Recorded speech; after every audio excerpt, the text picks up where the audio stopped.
안녕하세요.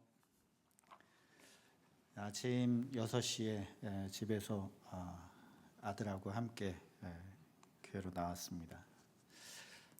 아들과 함께 왔던 이유는 우리 침례교단에서 그래도 여의도 침례교회가 가장 아름답고 그리고 또 많은 교단의 족적을 남긴 교회로서 보여주고 싶은 마음이 있었습니다. 그래서 데려와서 1부 예배 드리고 2부 예배 드리는데 1부 예배 때는 괜찮았었는데 2부 예배 때 그리고 3부 예배 때 갑자기 처음 오신 분들 중에 등록하실 분은 일어서라고 하는데 아이가 일어설까 봐 굉장히 걱정했습니다. 저희 교회는 이렇게 크지 않습니다. 그리고 성도들도 많지는 않습니다. 그래서 좋은 교회 보여주려고 했다가 아이 빼앗기고 가나 했습니다. 근데 다행히 아이가 의리를 지켰던 것 같습니다. 저희 교회는 강동구 길동에 있습니다. 오른쪽에는 명성교회, 왼쪽에는 오륜교회. 그래서 세계적으로 큰 교회들과 어깨를 나란히 하고 있습니다. 우리 교회가 그렇게 크다는 얘기는 아닙니다. 단순히 그냥 어깨만 나란히 하고 있습니다. 네. 그리고 여의도교회에 오면 한번 꼭 인사를 드리고 싶었습니다. 그리고 이제나 저제나 한번 인사드릴 기회가 있지 않을까라고 생각했는데 마침 그날이 오늘입니다. 왜 그러냐면 제가 서경지방에 총무로 섬기고 있는데 저희 서경지방에 42개 교회가 있습니다. 우리 국명호 목사님은 회장님이시죠. 근데 이 42개 교회 중에 여의도 교회처럼 큰 교회들도 있고 또 작은 교회들도 꽤 많이 있습니다. 그래서 코로나 기간 동안에는 굉장히 어려워서 목사님들이 투잡도 하고 수리잡도 하고 그리고 또 사모님들도 밖에 나가서 일도 하셨습니다. 그런 가운데서 어떤 목사님이 내가 제대로 소명을 받은 것인지 하나님이 원하시는 것인지 잘 모르겠다고, 성도들은 줄어가고 그리고 또 교회 재정도 어렵다라고 이야기하면서 내가 떠나야 되는 건 아닌가 모르겠다고, 그래서 처음부터 다시 하고 싶다고 그런 이야기 들을 때 마음이 답답했습니다. 그리고 또 안타까웠죠. 그런 과정에서 올해 5월 13일부터 15일 우리 서경지방의 목회자 부부 세미나가 그리고 수련회가 제주도에서 있었습니다. 모든 재정을 우리 여의도 침례교회에서 부담해 주셨습니다. 사실 어려운 교회들은 또 사모님들과 목사님들은 밖에 나가서 마음껏 또는 여유 있게 시간을 보낼 여유가 없습니다. 일해야죠. 그리고 자녀 키워야죠. 그리고 목회해야죠. 그런데 2박 3일간 좋은 곳에서 숙박도 하고 좋은 음식도 먹고 그리고 시간도 여유 있게 산책도 하고 너무너무 좋았습니다. 모든 목사님들, 사모님들이 참 위로받는 시간이었다. 마음 따뜻해지는 시간이었다. 그리고 또 하나님이 또한 예수님이 저희들에게 이런 좋은 기회를 주신 것 같다. 그렇게 이야기해 주셨습니다. 그래서 이 모든 것을 제공한 우리 국명호 목사님과 그리고 또 우리 여의도 침례교회의 총무로서 그리고 또 지방의 회원교회로서 언제가 한번 가면 꼭 인사드려야 되겠다라는 생각을 했습니다. 정말 감사드립니다.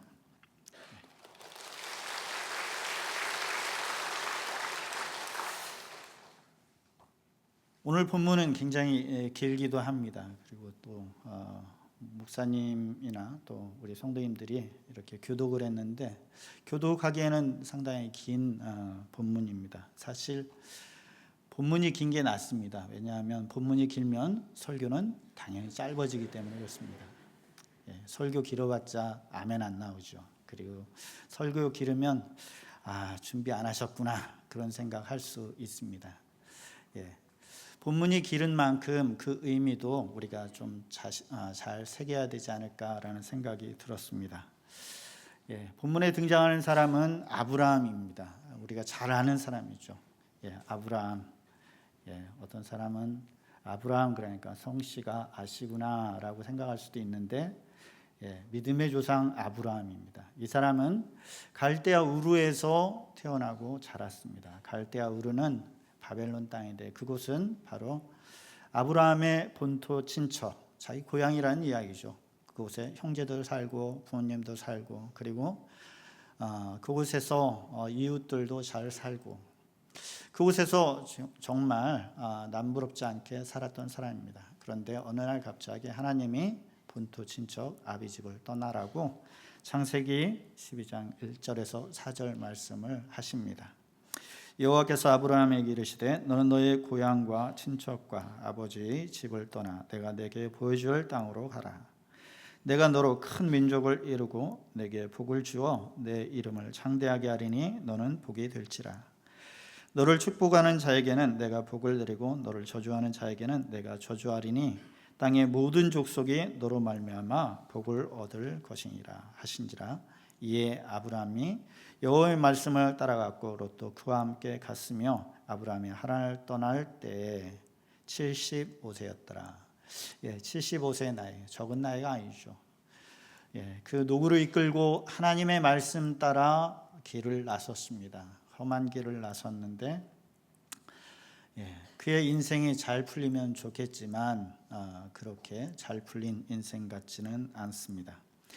그가 머물렀던 곳, 그곳은 바로 가나안 땅입니다. 그 땅 하나님이 자신에게 준다라고 하셨기 때문에 그 땅에 머무른 것이죠. 우리에게 있어서 이런 약속 받고 열심히 갔는데 아니 그 땅에 이미 사람들이 살고 있는 겁니다. 그래서 다른 사람들에게 이거 하나님 나에게 주셨으니 이 땅에서 나가달라고 이야기하면 그 땅에서 나갈 사람이 누가 있겠습니까? 하나도 없죠.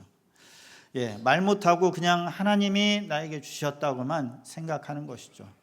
오늘 본문에서도 마찬가지로 그렇게 살았습니다. 나그네처럼, 행인처럼 자기 땅임에도 불구하고 하나님이 주셨음에도 불구하고 나그네처럼 살았다라고 말하고 있는 것입니다. 저와 여러분, 우리가 살아가는 것이 세상에서 우리 것이 있고 또 우리의 소유도 있고 또 우리가 이룬 것도 있고 그래서 우리는 나그네가 아니다라고 생각할 수 있습니다. 그렇지만 저와 여러분과 저도 바로 이 나그네 같은 삶을 사는 것입니다. 내 거 있다 하여도 다 가져갈 수 없습니다.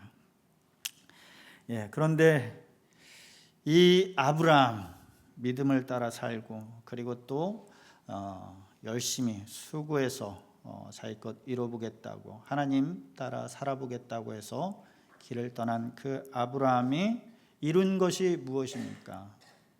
하나도 없어요. 가나안 땅에 보니까 자기 것이 없는 거예요. 자기 아내가 죽었는데 그 아내를 장사 지낼 묘자리 하나 없는 것입니다. 많이 필요하겠습니까? 손바닥만한 그런 땅 하나 있으면 되겠는데 그 땅도 자기의 땅이 없는 것입니다. 평생을 하나님 쫓아 살아가고 믿음 따라 살아갔는데 자기의 것이 없으면 그 인생 초라하다 말할 수 있지 않겠습니까? 초라한 것이죠. 그리고 또한 그 많은 세월들이 덧없는 것입니다. 하나님 약속 믿고 나왔는데 이제 그 약속이 아무것도 아닌 것처럼 느껴집니다. 보잘것없는 것처럼 느껴집니다. 차라리 내가 본토 친척 아비 집인 갈대아 우르에서 하란에서 있었으면 그곳에서 평안하게 그리고 장래도 떳떳하게 잘 치를 텐데 그렇지 못하게 된 것입니다. 우리에게 있어서 정말 안타까운 것이죠. 그런데 한사코 아브라함은 이곳에 사라의 무덤 또 자기가 들어갈 무덤을 꼭 만들고 싶어 하는 것입니다. 어떻게 했어요? 본문에 보니까는 2번씩이나 그들에게 허리를 굽혔다라고 말합니다. 지도자임에도 불구하고 그리고 유력함에도 불구하고 그들에게 허리를 굽혀서 나에게 손바닥만한 무덤자리 하나 달라고 그렇게 애걸복걸하는 겁니다. 사실 애걸복걸하지는 않았지만 사실 표현된 거 보면은 애걸복걸하는 것이죠. 허리를 2번씩이나 굽혀가면서 이야기하는 거. 결국에는 얻었습니다. 제 돈 다 주고 조만한 묘자리 하나 얻은 것입니다.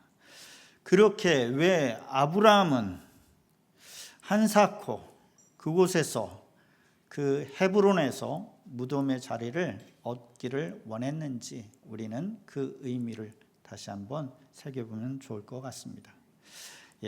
세 가지 의미가 있습니다. 저희 아내가 많이 하지 말라고 그렇게 이야기했습니다. 넷째, 다섯째 막 이렇게 하면 사람들이 싫어한대요. 아는 게 아니라 교회에서도 넷째, 다섯째 했더니 전부 다 딴 데 쳐다보고 있더라고요. 그래서 세 개만 했습니다. 첫 번째, 이 무덤은 소망이 있습니다. 소망의 의미가 있다는 이야기입니다. 가나안 땅은 아브라함의 소유가 아닙니다. 하나님이 주신다고는 말했지만 그것이 자기의 땅이라고 주장할 그런 어떠한 것도 없습니다. 땅 문서도 가지고 있지 않습니다. 그런데 그 땅을 자기의 땅을 만들고 싶은 것입니다. 그런 소망을 가지고 있는 거예요. 그래서 내가 결코 이 땅에서 떠나지 않겠노라라고 생각하는 것입니다. 여러분, 아브라함의 소망이 이루어질까요? 이루어지지 않을까요? 400년 뒤에 일을 보면 알 수 있습니다. 그런데 아브라함은 왜 이런 소망을 갖고 터무니없는 이 소망을 이루기를 원했을까라는 생각이 듭니다. 작은 손바닥만한 무덤자리 갖는다고 해서 그 모든 땅들이 자기의 것이 될 것이라고 생각하는 이 어리석음. 사실 믿음의 사람들은 또한 하나님을 믿는 사람들은 이런 어리석음이 좀 있어야 되지 않을까라는 생각도 해봅니다.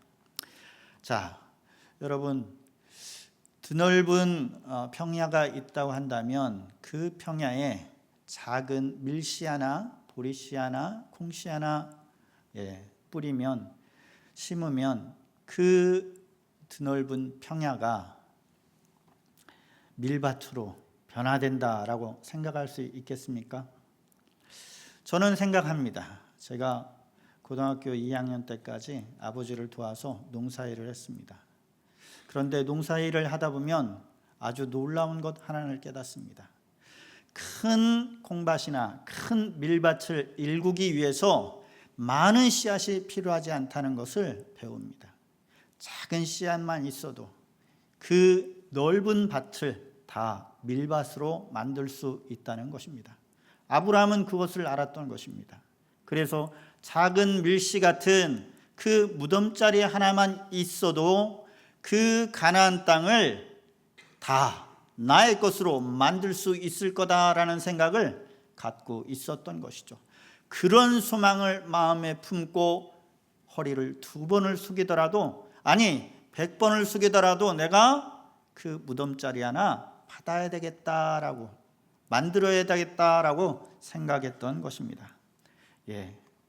저는 삶에서 이러한 것을 체험합니다. 제가 강남주한 침례교회에서 13년 사역을 했었는데 처음 전도사 때 일입니다. 제가 사역을 하기 위해서 대전에서 이사를 와야 됐었는데 전셋값이 너무 높아가지고 집을 마련하지 못했습니다. 이사해야 될 날이 가까이 왔습니다. 일주일도 남지 않았습니다. 그런데 이사를 못하고 있으니 참 답답한 노릇이죠. 잠이 오지 않았습니다. 새벽녘에 일어나서 밖에 나갔는데 집도 많고 그런데 왜 내 집은 없는가 그런 생각이 들더라고요. 그래서 답답한 마음에 하나님께 그렇게 기도했습니다. 하나님, 내가 민들레 홀씨 같습니다. 이쪽으로 바람 불면 내가 이쪽으로 가고 이쪽으로 바람 불면 내가 이쪽으로 간다고. 내가 뿌리 내릴 곳이 없다고. 하나님, 이런 나에게 작은 흙덩이 하나 달라고. 누구 처마 밑에 있는 흙 하나 주시면 내가 그곳에 뿌리를 내리겠다고. 그리고 싹을 틔우고 꽃을 피우고 이 모든 땅들을 내가 다 민들레 꽃밭으로 만들어 보겠다고. 그렇게 하나님 앞에 소원하고 기도했습니다.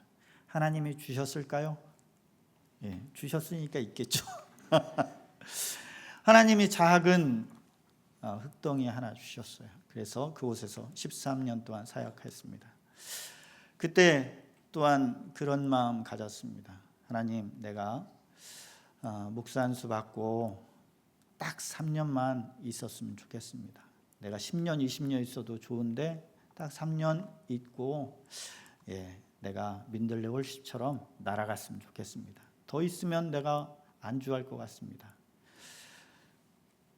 그렇게 하나님 앞에 기도를 했는데 하나님은 또 그런 걸 또 잊지 않으시더라고요. 딱 3년 됐는데 나가라고 하시더라고요. 그래서 하나님, 내가 나가는 것 좋지만 하나님도 약속 하나 지키시라고, 흙덩이 하나 달라고. 그래서 강동구 길동에 흙덩이 같은 작은 교회 하나 주셔서 부임하게 됐습니다. 그곳에 부임하면서 열심히 전도했습니다. 토요일마다 주변에 있는 집들을 방문하고 영혼들에게 전도지 나눠주고 그렇게 했습니다. 그런데 사람들이 생각하죠. 당신 누구냐고. 그래서 내가 목사라고 그랬더니, 아니 목사님이 왜 전도를 하냐고. 우리 교회는 목사도 전도하고 집사님도 전도하고 다 전도한다고. 목사가 전도하는 게 어디 이상한 일이냐고 그랬더니 피식 웃더라고요. 그렇게 해도 주변에 있는 사람들은, 만나는 사람들은 다 오른교회, 명성교회 다 다니더라고요. 오지 않더라고요. 아무리 제가 설교 좋다고 이야기해도, 그리고 그 목사님들보다 얼굴 잘생겼다고 이야기해도 오지 않아요. 하지만 하나님의 약속은 변하지 않는다라고 생각합니다. 흙덩이 작은 것 하나에서 하나님은 큰 일을 이루시리라 믿습니다. 여러분도 마찬가지 아니겠습니까? 작은 흙덩이 같은 곳에서 꽃을 피워보십시오. 그러면 여러분의 주변을, 또한 여러분이 있는 그곳을 다 그리스도의 토양으로, 또한 그리스도의 나라로 만들 수 있습니다. 그것을 말해주고 있는 것입니다. 그것을 믿음으로 보인 사람이 바로 아브라함입니다. 두 번째, 이것은 바로 믿음입니다. 믿음. 소망이고 또한 믿음입니다. 자, 아브라함은 왜 고향 땅으로 가지 않았죠? 자기 것이 없음에도 불구하고, 그리고 또 쉽게 허리를 2번씩이나 굽히면서 그 사람들에게 아쉬운 소리 하면서 그곳에 꼭 무덤을 만들어야 됐죠. 저 같으면 차라리 갈대아 우르로 갔을 것입니다. 거기에는 형제들도 있고, 거기에는 친척도, 그리고 또한 주변에 아는 사람들도 많을 것 아닙니까? 내가 이런 아쉬운 소리 하면은 얼마든지 돈 내지 말고, 400세겔 내지 말고 얼마든지 무덤 장소 만들려고 그렇게 하지 않겠습니까? 그런데 유독 아브라함은 이곳에서 무덤을 만들어야 되겠다라는 것입니다. 참 고집도 대단하죠. 믿음을 위한 고집인지 고집을 위한 믿음인지는 잘 모르겠지만, 그는 떠나지 않고 무덤을 대가를 주고, 그리고 또 아쉬운 소리를 해서 무덤을 하나 만들었습니다. 그 무덤 만들면서 무슨 생각했을까요? 이거 다 하나님이 나 주셨다고, 이거 다 내 것이라고 그렇게 생각하고 그렇게 마음 먹었지 않겠습니까? 그런데 현실은 어떻습니까? 아무것도 없는 것입니다. 바늘 꽂을 만한 땅도 없는 것입니다. 그런데 아브라함의 그 믿음이 언제 이루어지나요? 아브라함의 믿음이 사라졌나요? 아브라함의 믿음이 이루어지지 않은 것 아닌가요? 그런데 가만히 생각해 보면 400년 뒤에 놀랍게 이루어지는 것을 보게 됩니다. 이스라엘 백성들은 400년 동안 애굽에서 종살이 했습니다. 그리고 난 뒤에 모세를 통해서 가나안 땅으로 입성하게 되죠. 그때 400년 만에 가나안 땅이 아브라함 땅 된 것입니다. 저와 여러분, 이런 믿음 가져야 되지 않겠습니까? 우리에게 있어서 정말 아브라함은 그랬을 것 같습니다. 내가 죽어도 이 땅을 떠나지 않겠노라고, 내가 진흙이 되어서라도 이 땅을 꼭 지키겠노라고, 하나님도 약속을 지키시라고, 그런 마음으로 그 땅에서 그는 자기의 무덤을 만든 것입니다. 우리나라에서도 그런 말이 있죠. 여인들이 시집을 가게 되면 너도 그 집 귀신되라 이렇게 이야기하잖아요. 가만히 생각해 보니까 그런 말인 것 같아요. 너도 그 집 가서 뿌리 내려서 다 네 거 만들어라. 저희 집이 그렇습니다. 보니까 저희 아내가 자녀 3명 낳았는데 3명이 다 저를 안 닮았어요. 다 아내 닮았어요. 그래서 자기 거 다 만드는 거예요. 자, 여러분도 마찬가지입니다. 이런 믿음 소유해야 합니다. 우리가 땅에 진토가 되고 그리고 내 이름을 모르는 사람들이 있다 하여도 하나님은 그것을 이루실 거라라는 그런 믿음을 굳게 세워서 그 약속을 따라가신다면 하나님이 반드시 이루리라 믿습니다. 또한 세 번째, 이것은 약속입니다. 약속. 우리가 요즘은 측량하는데 기계만 가지면 아주 측량을 잘합니다. 1cm도 어긋나지 않도록 측량을 잘해서 내 땅이 어디인지 잘 알 수 있습니다. 그런데 3,000년 전에 4,000년 전에는 어떻게 했을까요? 측량 기계가 없으니 그때는 아마 이렇게 했을 겁니다. 저기 보이는 큰 나무와 그리고 여기 보이는 큰 돌, 그것을 가운데로 가로질러서 그쪽은 너의 땅, 이쪽은 나의 땅 하자, 그렇게 했을 것입니다.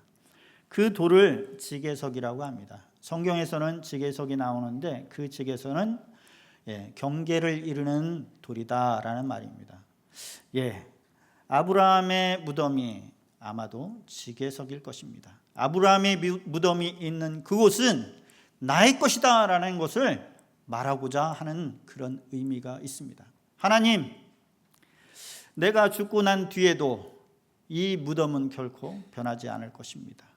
나는 걸어서 결코 이 가나안 땅을 나가지 않을 것입니다.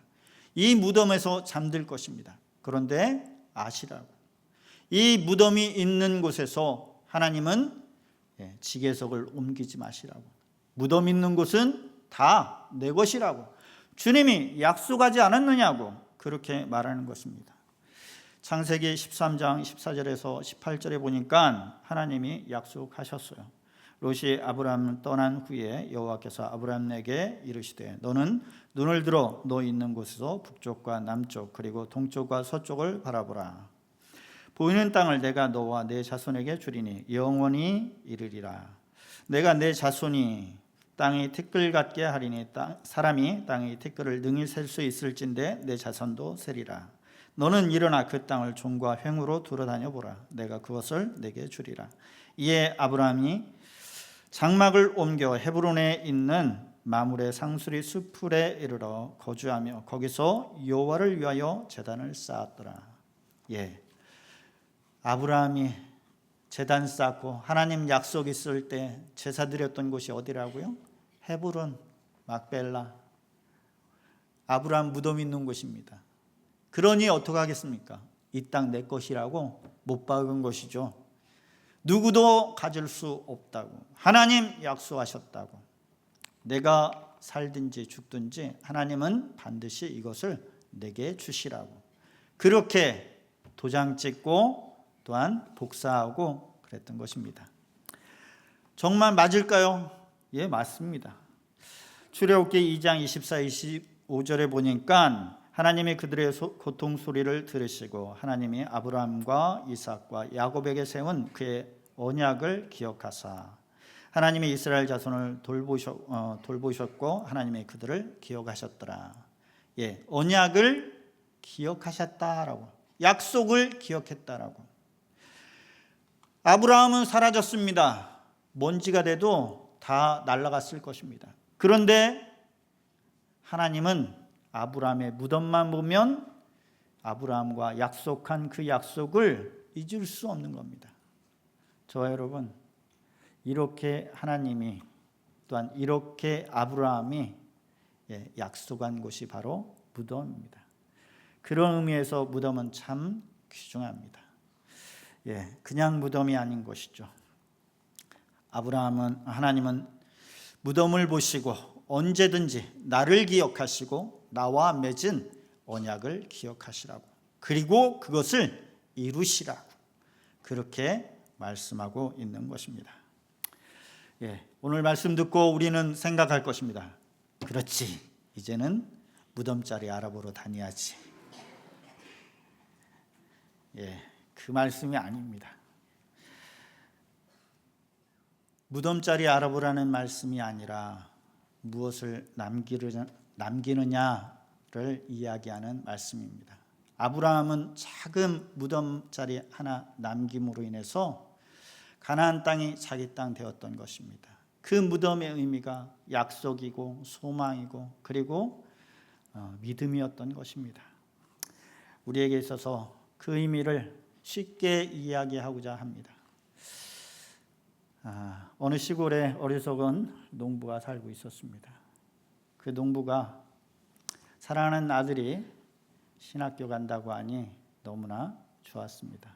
신학교가 무엇인지 알아서 좋은 게 아니라 학교 간다고, 공부한다고, 대학 간다고 하니 좋은 것입니다. 농부는 하나님도 모르고 예수님도 모르고 교회도 모릅니다.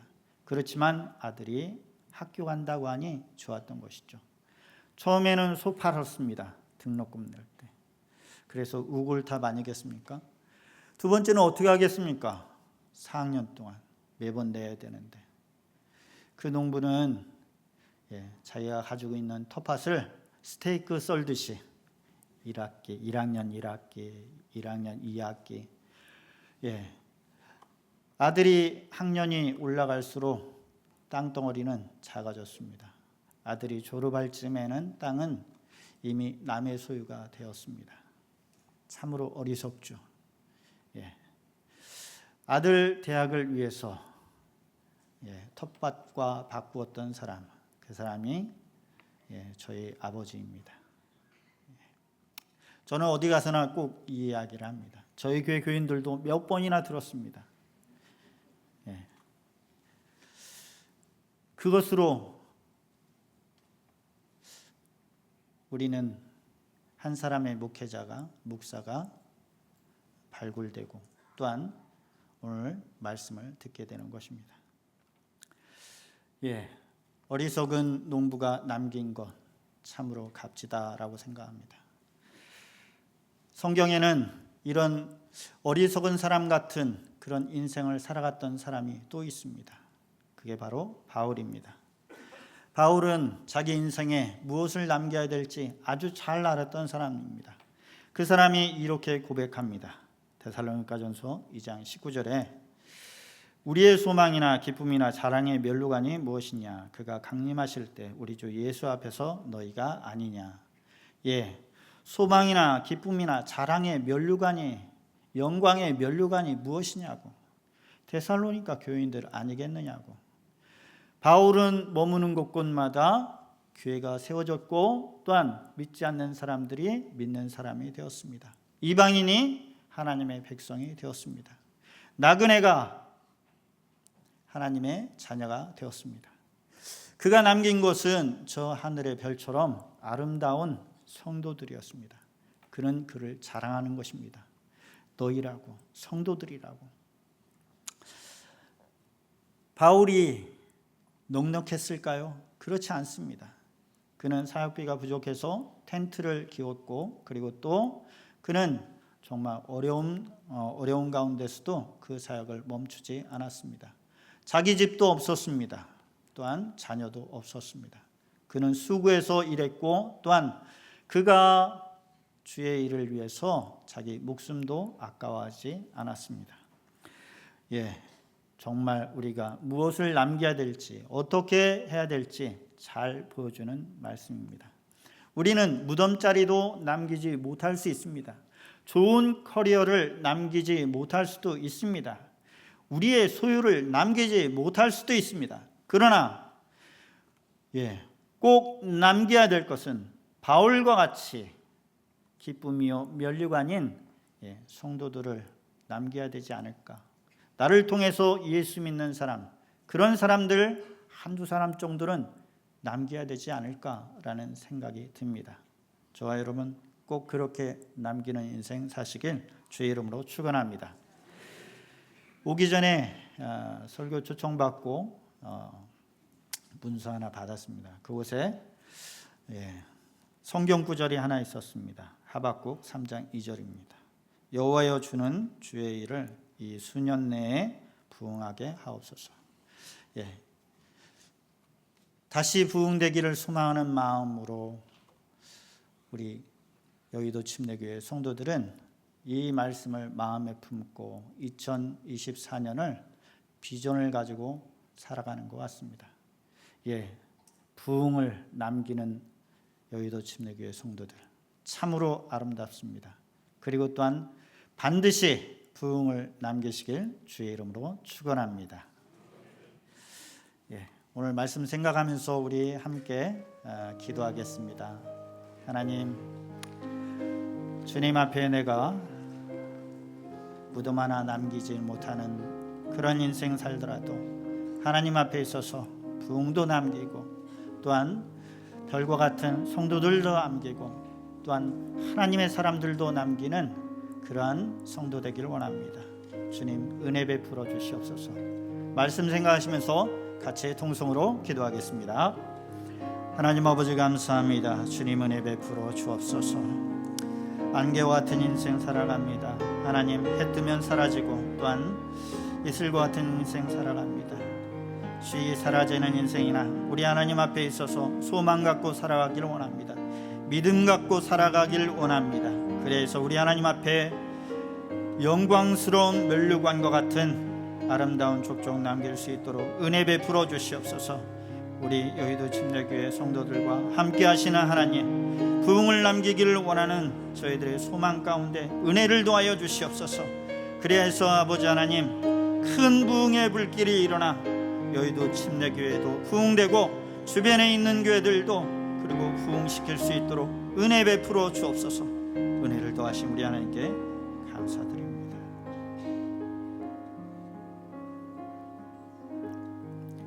하나님 아버지 감사합니다.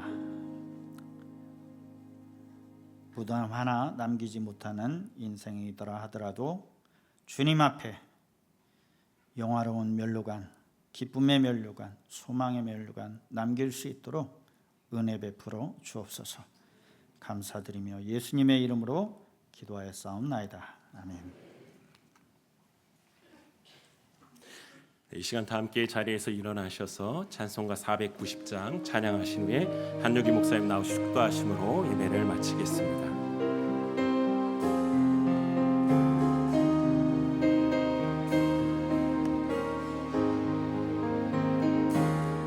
주여 지난 밤 내 꿈에 배었으니 그 꿈 이루어 주옵소서.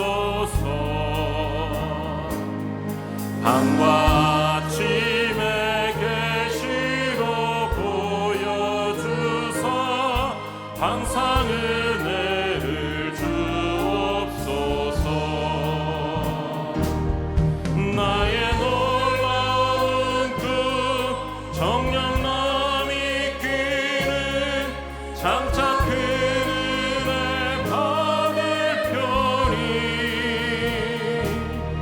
나의 놀라운 꿈 정녕 이루어져 주님 얼굴을 배우리라. 마음 괴롭고 아파서 낙심될 때 내게 소망을 주셨으니 내가 영광의 주님을 바라보니 앞길 환하게 보이도다.